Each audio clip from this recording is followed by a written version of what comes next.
திருச்செங்கோடு அர்த்தநாரீஸ்வரர் மலைக்கு மாற்றுப்பாதை வேண்டும் என்பது நீண்ட நாளைய மக்களுடைய கோரிக்கையாக இருக்கிறது. நல்ல விசேஷ நாட்களிலே போக்குவரத்து நெரிசல், மேலே சென்றால் திரும்பி வருவதற்கான காலதாமதம், இதையெல்லாம் கருத்தில் கொண்டு தமிழ்நாட்டினுடைய முதலமைச்சர் அவர்கள் திருச்செங்கோடு மலைக்கு மாற்றுப்பாதையாக சாலை அல்லது ரோப்கார் வசதியை ஏற்படுத்தி தர வேண்டும் என்று உத்தரவிட்டு அதற்கான திட்டமிடுதல் நடந்து முடிந்திருக்கிறது. இன்றைக்கு நெடுஞ்சாலைத்துறையின் சார்பாக இந்த திட்டத்தை செயல்படுத்தி தர முன்வந்திருக்கிறார்கள். சட்டமன்றத்திலே என்னுடைய கேள்விக்கு நெடுஞ்சாலைத்துறை அமைச்சர் அவர்கள் பதிலளித்து இப்போது திட்ட மதிப்பீடு தயாரிப்பதற்கு அதற்கான நிதியையும் ஒதுக்கி இப்போது எங்கிருந்து ஆரம்பித்து எப்படி போகிறது என்பதை தமிழக அரசினுடைய இட்காட் நிறுவனத்தின் மூலமாக வரைபடம் போட்டு இன்றைக்கு முடிவு செய்திருக்கிறார்கள். இதற்கு வருவாய்த்துறை இந்த பகுதியில் இருக்கிற நிலங்களை எல்லாம் வகைப்படுத்தி அவர்களுக்கு கொடுத்து உறுதுணையாக இருந்திருக்கிறார்கள்.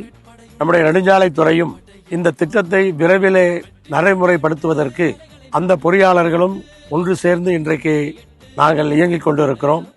இன்றைக்கு இந்த திட்ட மதிப்பீடு என்பது 22 கோடி ரூபாய் செலவாகிறது.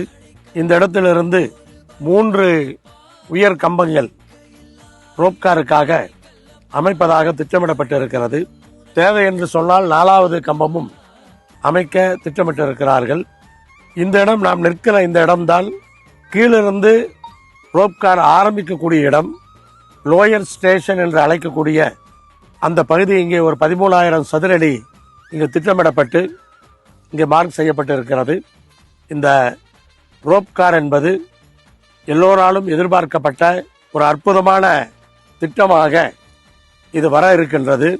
ரோப்கார் அமைக்கப்படும் பொழுது கோயிலுக்கு வருபவர்கள் மட்டுமல்ல, இள வயதினர் ரோப்காரிலே பயணிக்க வேண்டும் என்ற நோக்கத்தோடும் கோயிலுக்கு மேலே வருவதற்கு அந்த வாய்ப்பு இருக்கிறது. இப்போ பயணிகளுடைய எண்ணிக்கை இன்னும் அதிகமாவதற்காக வாய்ப்பு இருக்கிறது. அப்ப இந்த திட்டமிடலின்படி விரைவில் இந்த பணிகள் துவங்க இருக்கின்றன. அதற்கான அந்த ஒத்துழைப்பை அனைவரும் இன்றைக்கு நல்கி கொண்டிருக்கிறார்கள்.